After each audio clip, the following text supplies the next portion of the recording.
This is problem of ITG 1998. It is subjective problem, but इसी से बहुत सारे ऑब्जेक्टिव कॉन्सेप्ट्स ऑब्जेक्टिव क्वेश्चन के लिए कॉन्सेप्ट्स निकल के आते हैं. So we should understand its solution. इसके सोल्यूशन से कई सारे ऑब्जेक्टिव के की पॉइंट्स समझने को मिलेंगे. इसमें एक सेल है, बाकी एक कैपेसिटर है विच इज़ इनिशियली अनचार्ज. ये रजिस्टर्स हैं. तो एक टिपिकल आरसी सर्किट है ये विद कांस्टेंट वोल्टेज सोर्स. तो इस प्रॉब्लम में वो यूजुअल क्वेश्चन है कि टी टाइम पर हमें यहाँ चार्ज निकालना है. कब? जब किस टी टाइम पर? इस स्विच को क्लोज करने के बाद. और फिर इस ब्रांच में करंट, उसकी स्टेडी स्टेट वैल्यू, ये सब पूछा है.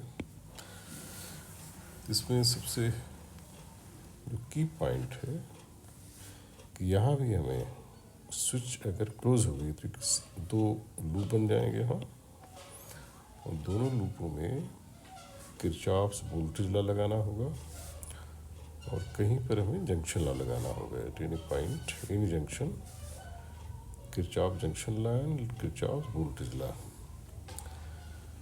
एक ये कॉन्सेप्ट हमें आना चाहिए, और दूसरा ये रियलाइज़ होना चाहिए कि यहाँ जो भी करंट मिलेंगे that current will be equal to rate of change of this charge.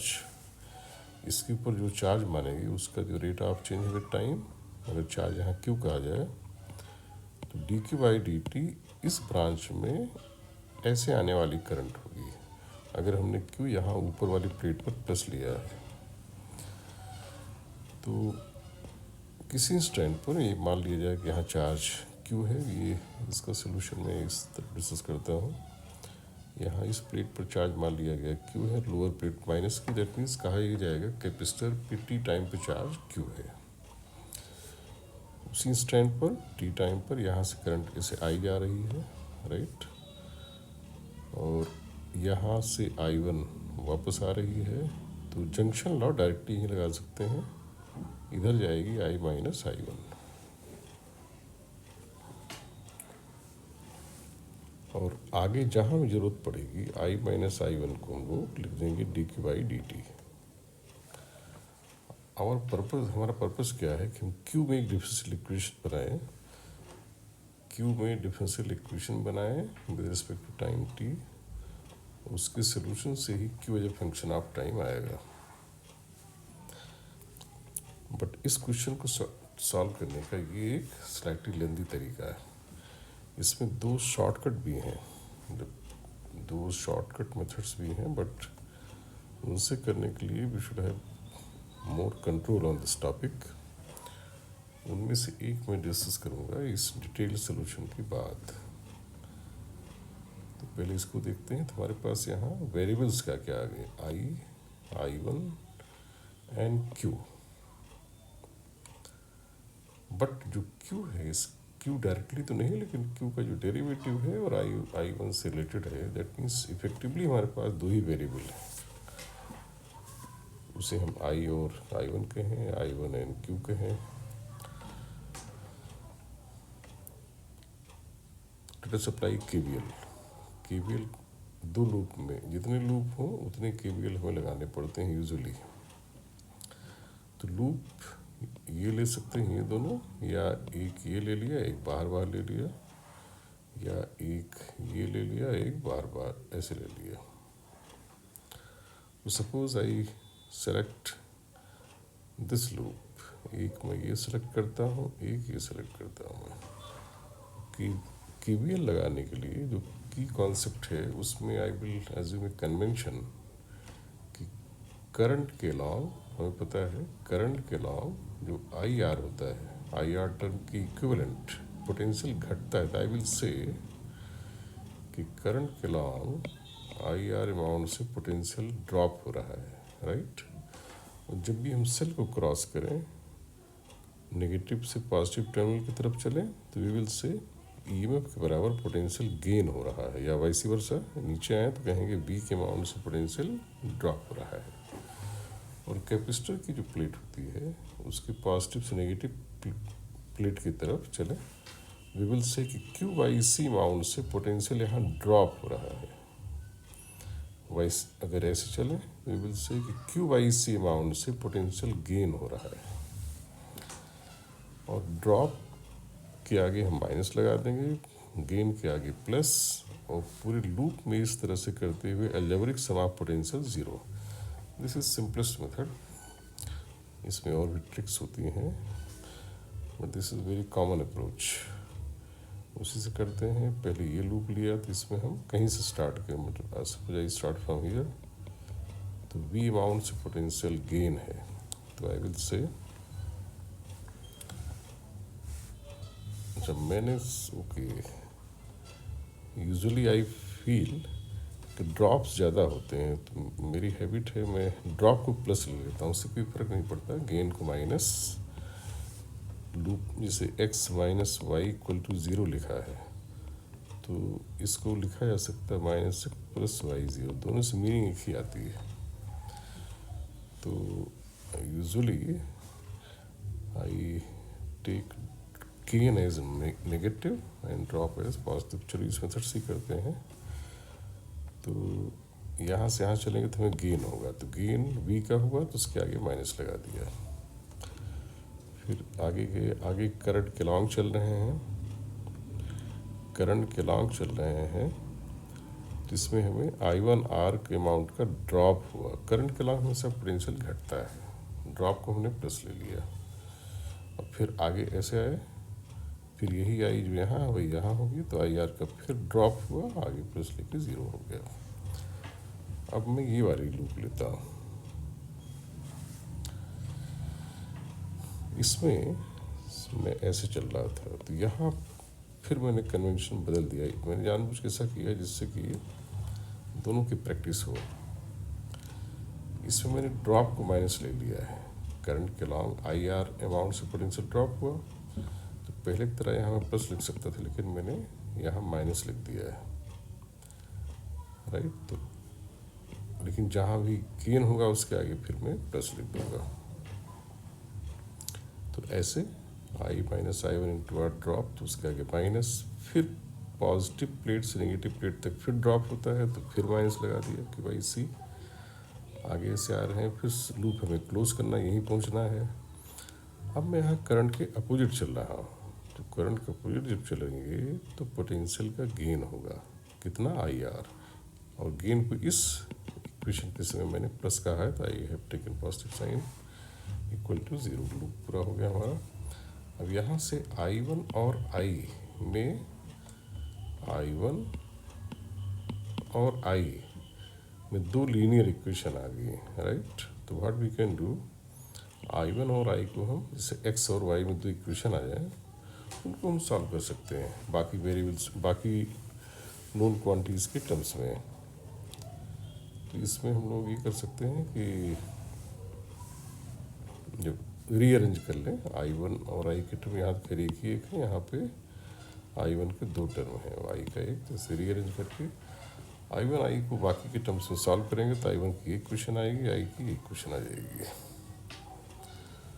और फिर I माइनस I1 लिख लें। ऐसा क्यों कर रहे हैं, because I minus I1 he dq/dt है। हमारा मेन पर्पज है dq/dt को पिक्चर में ले आना, तभी डिफरेंशियल इक्वेशन बनेगी। तो I माइनस I1 ये आ गया इन्हीं दोनों से, दैट इज इंटरेस्टिंग। और फिर हमने I माइनस I1 को dq/dt क्यों कहा, मैंने पहले एक्सप्लेन कर दिया। ये करंट जो है उस चार्ज का बढ़ने का रेट के बराबर होगी। तो dq/dt ये I माइनस I1 की जगह लिख दिया। तो फाइनली हमें अभी डिफरेंशियल इक्वेशन बनाए, या हम सिंपल ढंग से भी इंटीग्रेट कर इसको कर सकते हैं। यहाँ पे इसके q को हमने फ्री बना दिया, ये कुछ वेरिएबल्स टर्म्स कॉमन लेकर, तो रीअरेंज इस तरह से किया कि q के आगे हमें कुछ न मिले। इससे इंटीग्रेशन थोड़ा इजी हो जाता है। तो इसी इक्वेशन को ऐसे रीअरेंज किया जा सकता है। और फिर इंटीग्रेशन कर दिया जाए, तो इंटीग्रेशन के बाद ये पहले लॉग बेसी में आएगा ऐसे, यहाँ इंटीग्रेशन कांस्टेंट, फिर उसमें एंटी लॉग, तो 1 ये और e की पावर ये मल्टीप्लाइड पावर में आएगा और e power constant another constant, उसको सिंपली कांस्टेंट कह दिया। तो q फाइनली हमारा इस इक्वेशन इस फॉर्म में आ गया, लेकिन स्टिल यहाँ एक अननोन है। ये कैसे निकलेगा? ये निकलेगा with initial condition. Initial condition क्या है? उसको हम इनिशियल कंडीशन को डायरेक्टली यहाँ लिमिट में भी यूज़ कर सकते थे, तो हमें कांस्टेंट ना निकालना पड़ता। बट इस प्रॉब्लम में लॉग वाले में ये मेथड ज़्यादा इजी है, वो ज़्यादा सेफ है, क्योंकि कई बार लोग लॉग में जहाँ जीरो लिमिट होती है वहाँ पे उसको जीरो लिख देते हैं, दैट मेक्स मिस्टेक। तो फाइनली ये कांस्टेंट वैल्यू -c/2 आ जाएगी और q का ये एक्सप्रेशन आ जाएगा, राइट। और q का एक्सप्रेशन आने के बाद ये जो पार्ट है ये सब आसानी से साथ ही चले जाएंगे। कैसे? q आने के बाद अब हमें निकालना था AB में करंट। AB में करंट जो है वो I1 है। लेट अस कम अगेन, यहाँ पे आ जाए। I1 ये है। q हमने जब निकाल लिया यहाँ से, तो फिर I1 अगले स्टेप में आ जाएगी। यहीं से q की वैल्यू यहाँ डाल दीजिए फंक्शन ऑफ टाइम, तो हमें I1 as a function of time आ जाएगा। फिर उसने कहा है what is limiting value of t this I यानी I1 at t equal to infinity. तो I1 t equal to infinity क्या होगा? ये तो एक कांस्टेंट है, plus q at infinity upon 3RC। q at infinity पाना है तो इस इक्वेशन में t की वैल्यू इन्फिनिटी डाल देती है, हो जाएगा एट पावर माइनस इन्फिनिटी 0। तो q की इन्फिनाइट वैल्यू इन्फिनिटी पर वैल्यू हुई टाइम इक्वल टू इन्फिनिटी पर c/2 यहाँ प्लेस कर दें, तो c/2 करेंगे तो हो जाएगा v/6r प्लस v/3r। तो ये तो होना चाहिए v/2r। 1/3 प्लस 1/6 क्या होता है? 1/2। तो इस आंसर की वैल्यू आ गई, इसका आंसर हो गया। स्पेशली मैं इसको इसलिए कर रहा हूँ कि इसकी एक शॉर्ट ट्रिक भी है। खाली अगर इतना पूछा जाता है what is limiting value of this current, तो इसको मैं डायरेक्ट निकालने का भी तरीका बताता हूँ।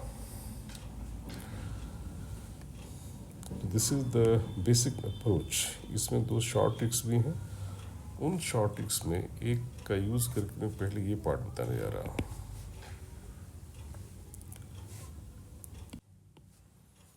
वो ट्रिक क्या है? ट्रिक ये ध्यान रखना चाहिए, बड़ा पॉपुलर रिजल्ट है जहाँ constant voltage source, I am repeating, constant voltage source, constant voltage source और रेजिस्टेंस कैपेसिटर, ये सारे इस तरह के एलिमेंट हो, तो वहाँ पर कैपेसिटर उस सर्किट में जहाँ कांस्टेंट वोल्टेज सोर्स हो या कोई वोल्टेज सोर्स ना हो, ऐसे जगहों पर कैपेसिटर की ब्रांच में जितनी जगह कैपेसिटर होगा, एक जगह यहाँ तो एक ही जगह है, कई सारे हो सकते हैं। कैपेसिटर की ब्रांच में t इक्वल टू इन्फिनिटी पर करंट ज़ीरो हो जाती है। दैट मीन्स ये जो टाइम दिया गया, इस टाइम पर इस ब्रांच में करंट हम ज़ीरो मान लेंगे। यहाँ क्या ही ज़ीरो मान लेंगे, क्यों? इसलिए ज़ीरो मान लेते हैं कि लॉन्ग टाइम बाद कांस्टेंट वोल्टेज सोर्स वाले जो सर्किट होते हैं उसमें कैपेसिटर पर चार्ज कांस्टेंट हो जाता है। It is a well established result, ये हमें ध्यान रखना चाहिए।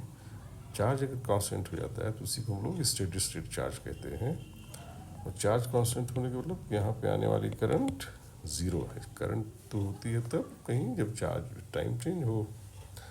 जब यहाँ करंट ही नहीं होगी लॉन्ग टाइम के बाद, तो जो भी करंट इसमें होनी है वो अगर है तो फिर कहाँ से आ रही है? यहाँ से आ रही है, इसमें तो है नहीं। दैट मीन्स जो यहाँ से आ रही है फिर ऐसे आके से जाएगी, इधर तो जाना नहीं है। तो ये दोनों रेजिस्टर सीरीज में हो जाएंगे। जब सेल को लगेगा केवल इतना सर्किट है, कब लगेगा उसे? जब t इन्फिनिटी हो, राइट। तो जब इतना ही सर्किट सेल को फील होगा तो ये दोनों सीरीज में हो गए, नेट रेजिस्टेंस हो गया 2R। ये सेल करंट भेजेगी कितना? v/2R। वो देखो डायरेक्ट आ गया।